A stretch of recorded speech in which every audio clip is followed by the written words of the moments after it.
आप सभी को दीपावली की बहुत बहुत शुभकामनाएं। आप सभी का दीपावली का त्यौहार शुभ हो, घर आपके लक्ष्मी आए और खूब सारे पटाखे लगाएं और मिठाइयाँ खाएं।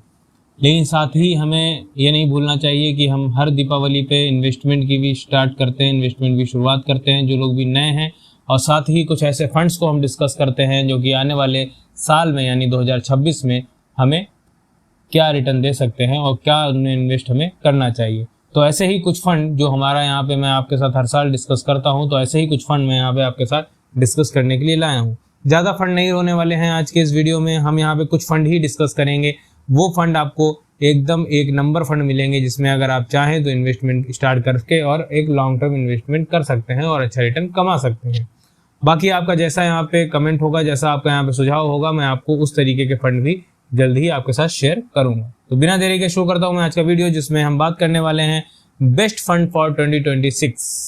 2026 में आपके लिए कौन कौन से फंड अभी के टाइम पे अच्छे रह सकते हैं, अभी के डेटा के हिसाब से, वो मैं आपके साथ यहाँ डिस्कस कर रहा हूँ। साथ ही आपको ये समझाने की कोशिश कर रहा हूँ कि यहाँ पे आप किस तरीके से इन्वेस्टमेंट स्टार्ट कर सकते हैं और अपने एनालिसिस कर सकते हैं।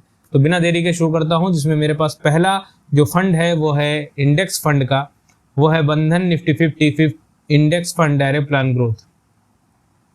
इंडेक्स कैटेगरी का ये फंड है, इसमें ये पैसिव कैटेगरी का ये फंड है। इसमें जो लोग भी यहाँ पे कम रिस्क चाहते हैं उनके लिए ये फंड एक बेहतरीन फंड ये साबित हो सकता है। जनवरी 2013 में ये फंड शुरू हुआ है। निफ्टी 50 इसका बेंचमार्क हो जाता है। रिटर्न इसने 13.02 का यहाँ पे प्रोवाइड किया है। एक्सचेंज रेशियो 0.10 का देखने को मिलता है। फंड साइज 1998 करोड़ का फंड साइज देखने को मिलता है। मतलब अगर हम बात करें तो 2000 करोड़ के आसपास का यहाँ पे फंड साइज। रिस्क ग्रेड यहाँ पे एवरेज रह जाता है और रिटर्न ग्रेड भी यहाँ पे एवरेज है। मतलब रिस्क ग्रेड भी एवरेज है और रिटर्न ग्रेड भी एवरेज है, क्योंकि रिटर्न में भी ये ज़्यादा अच्छा परफॉर्मेंस इसलिए नहीं देता है क्योंकि ये पैसिव फंड है, इंडेक्स फंड है।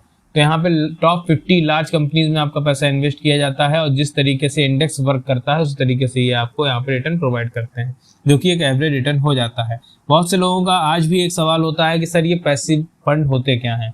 देखिए, पैसिवली फंड वो होते हैं जो पैसिवली वर्क करते हैं। क्या होता है कि जो फंड मैनेजर होता है यहाँ पे इसमें एक्टिवली वर्क नहीं करता है। फंड मैनेजर यहाँ पे आपका पैसा लगा के निफ्टी 50 में छोड़ देता है। उसको पता है टॉप 50 कंपनी में पैसा इन्वेस्ट होना है, इसमें ज़्यादा हमको माथापच्ची नहीं करनी है। इसी वजह से यहाँ पे आपका एक्सपेंस रेशियो भी कम लगता है। आई होप आपको क्लियर हो गया होगा। कोई क्वेश्चन होता है आप पूछ सकते हैं। मिनिमम इन्वेस्टमेंट की बात करते हैं तो यहाँ पे 1000 रुपए से मिनिमम इन्वेस्टमेंट स्टार्ट कर सकते हैं। SIP 100 रुपए से स्टार्ट कर सकते हैं। विड्रॉल 500 रुपए से यहाँ पे आप मिनिमम कर सकते हैं। एग्जिट लोड इंडेक्स फंड में कोई नहीं देना पड़ता है। आप जब चाहें इसमें एंटर कर सकते हैं और जब चाहें तो एग्जिट कर सकते हैं। बात कर लेते हैं CAGR की, तो एक साल में 2.28 पॉजिटिव में, जो कि कैटेगरी एवरेज में माइनस में रहा था।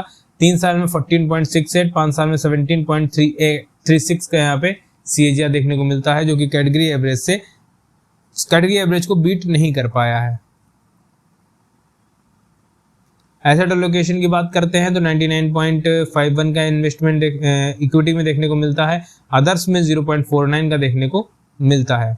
सेक्टर एलोकेशन की बात करते हैं तो फाइनेंशियल में 34.87, एनर्जी में 11.50, टेक्नोलॉजी में 9.85 और ऑटोमोबाइल में 7.48, कंज्यूमर में 6.76 और अदर्स में 29.54 का इन्वेस्टमेंट देखने को मिलता है। लार्ज कैप में लगभग 90% का इन्वेस्टमेंट देखने को मिलता है और मिड कैप में 10.33 का। लार्ज कैप में इतना ज़्यादा इन्वेस्टमेंट देखना स्वाभाविक है क्योंकि निफ्टी 50 का ये फंड है। ये हो गया हमारे पास पहला फंड जो कि था इंडेक्स फंड। अगले फंड की तरफ बढ़ते हैं। अगला फंड हमारे पास होने वाला है Tata small cap fund direct plan growth.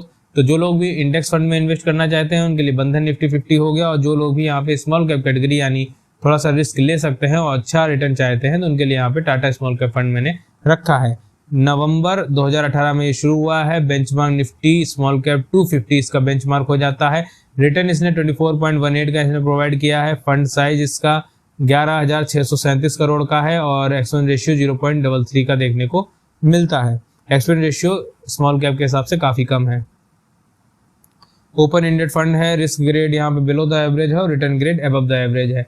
इससे ज़्यादा पॉजिटिव और इससे ज़्यादा बेहतरीन बात आपके लिए कोई नहीं हो सकती है कि रिटर्न ग्रेड भी यहाँ पे कम है और रिस्क ग्रेड भी यहाँ पे कम है। आगे बढ़ते हैं, मिनिमम इन्वेस्टमेंट 5,000 से स्टार्ट कर सकते हैं और SIP 100 रुपये से स्टार्ट कर सकते हैं। मिनिमम विड्रॉल 500 से स्टार्ट कर सकते हैं, मिनिमम विड्रॉल 500 से यहाँ पे आप कर सकते हैं। एग्जिट लोड यहाँ पे 0.50 का लगता है अगर आप 30 दिन के अंदर में पैसा रिडीम करते हैं तो। CAGR यहाँ पे -7.81 का देखने को मिलता है, 1 साल में, 3 साल में 21.64 का, 5 साल में 31.62 का CAGR देखने को मिलता है, जो कि कैटेगरी एवरेज को लगातार बीट कर रहा है। बात कर लेते हैं इक्विटी की, यहाँ एसेट एलोकेशन की, तो इक्विटी में 87.96, अदर्स में 12.04 का इन्वेस्टमेंट देखने को मिलता है। यहाँ पे अगर हम बात करते हैं सेक्टर एलोकेशन की, तो सर्विसेज में 14.06, केमिकल में 11.55, मेटल एंड माइनिंग में 10.99, कैपिटल एंड गुड्स में 8.30, फाइनेंशियल में 7.86 और अदर्स में 47.24 का इन्वेस्टमेंट देखने को मिलता है। Highest exposure Sudarshan chemical industries में देखने को मिलता है 5.38 का। वहीं पे अगर हम रिस्क रेशियो की बात करते हैं तो रिस्क रेशियो इसका स्टैंडर्ड डेविएशन अच्छा है, बीटा अच्छा है, टेन्योर रेशियो अच्छा है, शार्प रेशियो भी अच्छा है, मीन रिटर्न वाइज भी अच्छा है और अल्फा वाइज भी इसका बेहतरीन देखने को मिलता है। तो ओवरऑल ये फुल पैकेज स्मॉल कैप का फंड ये हो जाता है। तो जो लोग भी स्मॉल कैप कैटेगरी के फंड ढूंढ रहे हैं, तो जो लोग भी यहाँ पे स्मॉल कैप कैटेगरी का फंड ढूंढ रहे हैं उनके लिए एक अच्छी चॉइस ये हो सकती है।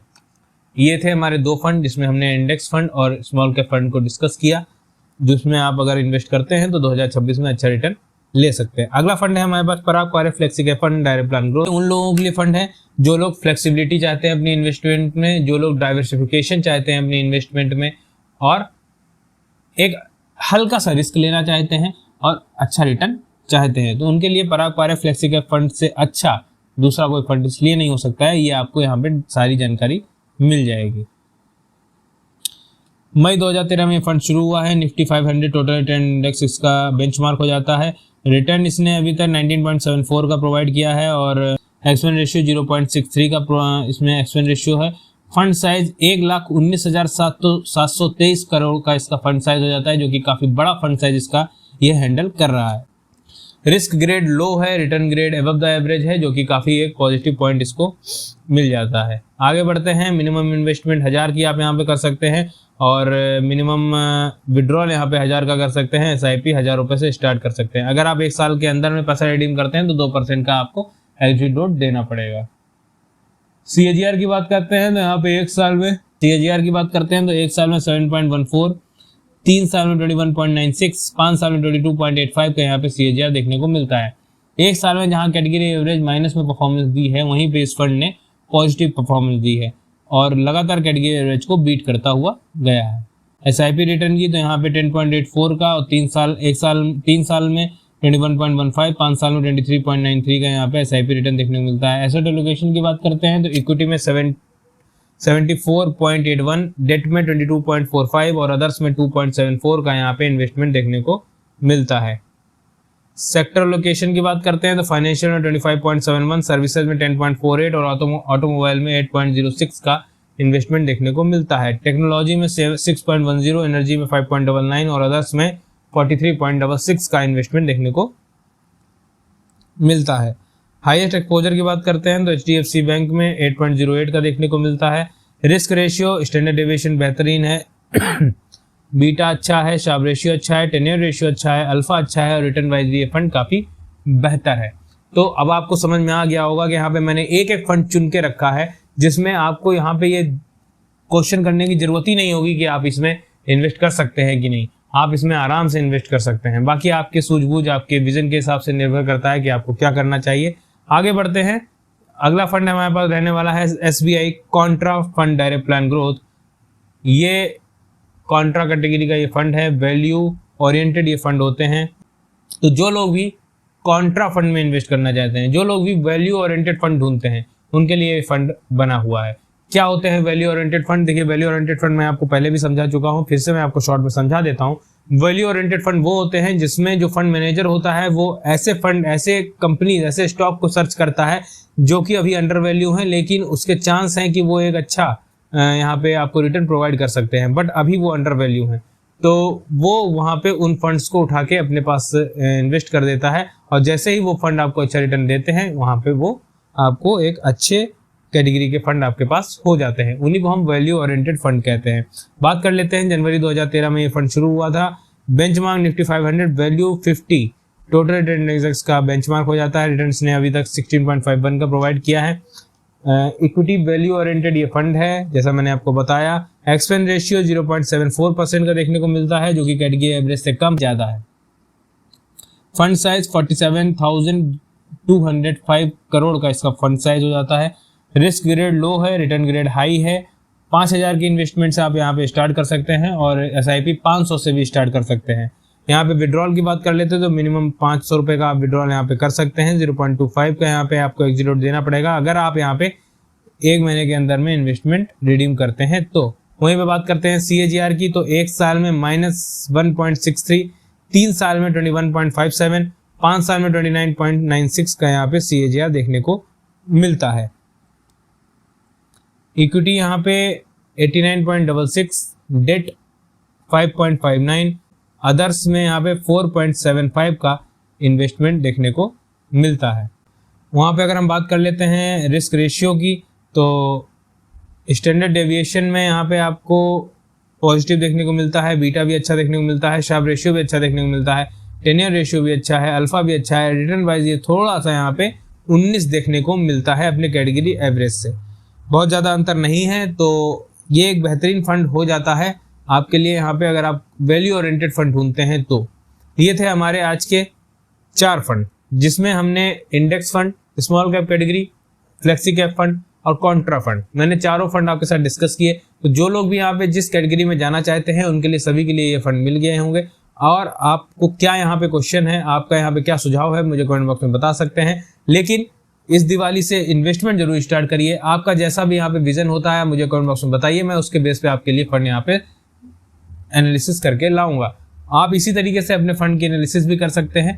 तो वीडियो पसंद आया है, जानकारी पसंद आई है तो लाइक करिएगा, सब्सक्राइब करिएगा, दोस्तों शेयर करिएगा और इस दिवाली से इन्वेस्टमेंट स्टार्ट जरूर करिएगा। मिलता हूँ नेक्स्ट वीडियो में, धन्यवाद।